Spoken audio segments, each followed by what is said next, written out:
Lalive ko kayo. Karapatan ko to. Karapatan ko to bilang tao. Nanay ako. Buhay yung inaalok sa inyo. Ha? Nung mapanood ko yung video na ito, yung babae na nanay na nag-viral sa social media, yung nasa hospital siya, no? Okay, yung pumunta siya sa hospital ng Maynila para yung kanyang anak ay ipagamot dahil nga ay nagsusuka daw. Okay, pag-usapan natin to mga boss. Kasi nung mapanood ko yung video na ito, medyo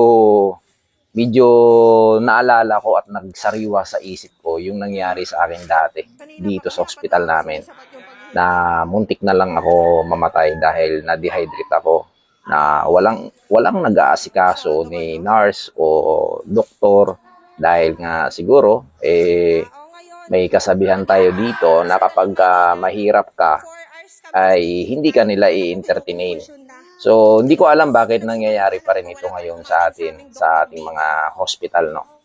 So, i-call out natin dito yung mga hospital. Ayan, nagalit ang isang nanay dahil sa inyong kapabayaan diyan sa hospital ng Maynila. Di ba? Siguro, hindi naman siguro magagalit itong nanay kung inasikaso nyo agad-agad. Di po ba? Ayon sa kanyang video, kung mapapanood natin, ay hindi nyo siya binigyan ng papel yan na para mag-fill up siya or pipila ba siya o hindi. Kasi napakatagal niya nang hinintay, di ba? Ayon dun sa video na naririnig natin, pakinggan natin yung sasabihin niya. Nanyo ko? Langya kayo? Nagsuka-suka na yung anak ko? Sabi, hindi ako makausap ng maayos. Ngayon nakasisigaw.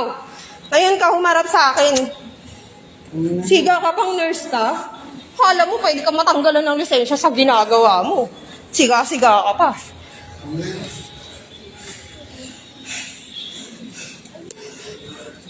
Nanyo? Kanina pa kami, 4 na oras, hindi sapat yung paghihintay namin.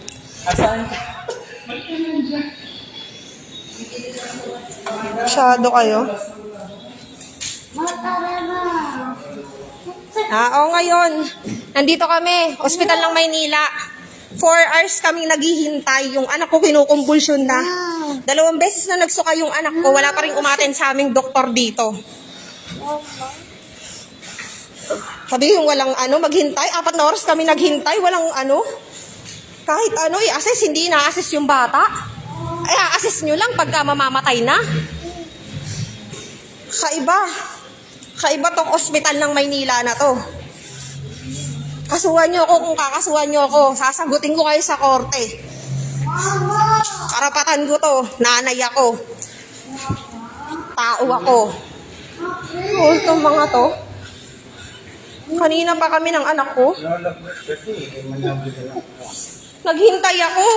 Hindi nyo sasabihin hindi ako naghintay sa 4 na oras. Doktor na dito si Doktora Yun lang bukod tanging ganyan mga naka-duty kayo ngayon. Maggaganyan kayo. Sino daw doktor? Wala nga doktor na tumitingin sa anak ko eh. Nagsusuka-suka na yung anak ko dyan Antayin ko pang mamatay bago nyo i-assess yung anak ko. Wala nga pong binigay sa amin kahit anong papel yung nurse eh. Hindi to. Wala pong binigay sa amin. Walang pinapil-upan na papel. Ngayon kayo sa akin. Ngayon kayo Hindi to yung O, di ba?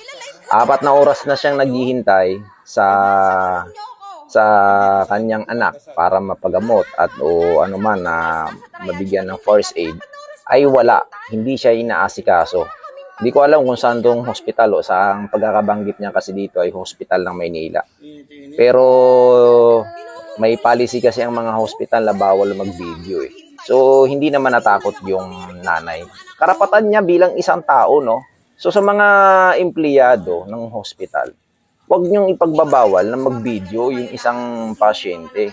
Dahil alam natin na may batas yan. Pero, pag gaganyan naaabuso na yung karapatan ng isang tao, ng isang mahihirap na kababayan natin, wala na bang karapatan mag-video? Di po ba? Kung mayroon kayong nagawang kapabayaan, paano malalaman ng taong bayan na ang inyong serbisyo sa publiko ay tama? Di ba? Kasi madalas na nangyayari dito. Yan, real talk lang tayo. Naaasikaso nyo lang yung pasyente kapag sa tingin nyo ay nakita nyo may kaya sa buhay. Kilala, di ba? Kilala sa lugar. Pero kapag mahirap na hindi naman kilala sa lugar, pobre, ay hindi nyo aasikasuhin agad-agad. Di ba? So, sana wala ng mga hospital na ganito na gumagawa ng ganitong gawain. Bulok yung ganitong sistema. Wag nawa sana. Kasi dati kung nangyayari ito, wag na sana mangyari ngayon. Kasi ang ating gobyerno ay naghihikayat na ma-improve yung ating bansa. Tapos kayo, yung mga namumuno diyan sa ospital, ay hindi nyo naman inaayos ang inyong serbisyo. Dapat ang inyong serbisyo sa taong bayan, sa mamamayan, sa kapwa natin Pilipino, dapat pantay-pantay. Walang mahirap, walang mayaman. Ganun dapat ang serbisyo nyo. Public servant kayo di ba? Nasa public hospital kayo. Tapos, may kinikilingan kayo. Wala dapat kayong kinikilingan. So, yung opinion ko dito, kaya ako nagawa ng reaction video to. Dahil nangyari mismo dati sa akin to. Yan, hindi ko lang nagustuhan yung video na napanood ko dito kay ate.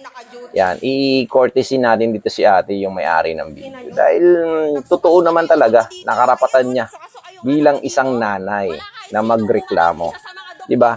Ano ba ang damdamin ng isang nanay o ng isang magulang? Na kapag nakikita niya yung anak niya na nahihirapan ng huminga, diba? May sakit, tapos dadalhin mo sa ospital, wala namang nag-aasikaso.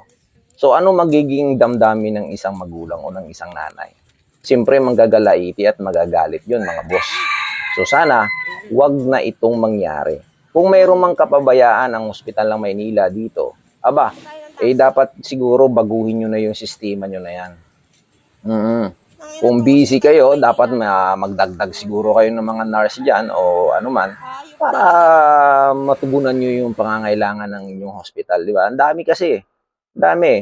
Sa dami yung pasyente, sabihin na natin busy kayo dyan, marami kayong inaasikaso, pero sana naman, yung mga bagong dating na mga emergency, di ba, nangangailangan ng first aid, dapat maasikaso nyo. Hindi yung paghihintayin nyo ng ganong katagal ng ilang oras para lang magalit sa inyo yung isang nanay. Ngayon, nakunang kayo ng video, magre-reklamo at balita ko, magpapatulpo. Abangan ko ito kay Rafi Tulfo, kay Idol, kung ipapatawag itong pamunuan ng hospital. Actually, yung video hindi naman pinakikita yung mga muka. Okay, nakababa yung video, nasa katawan lang yung mga involved dito. May mga gwardiya dito na nag-entertain kay ate, kay nanay, pero nagalit pa rin Sa bandang huli nga, niyakap na lang siya ng kanyang asawang lalaki para kumalma yung babae. Siyempre, iba yung damdamin ng isang nanay na kapag nakikita niya yung kanyang anak na nagkakaroon ng hindi magandang pakiramdam. Dahil nga, siyempre, dinala niya sa ospital para malapatan ng lunas. Diba? Ma-first aid, magamot. Tapos, hindi naman inaasikaso. So, yun ang isa sa pinakamalaking problema ngayon. Dahil ang video na ito ay umabot ng 8 million. I think 8 million views na ito, mga boss. Okay, kalat na kalat sa Facebook, sa social media.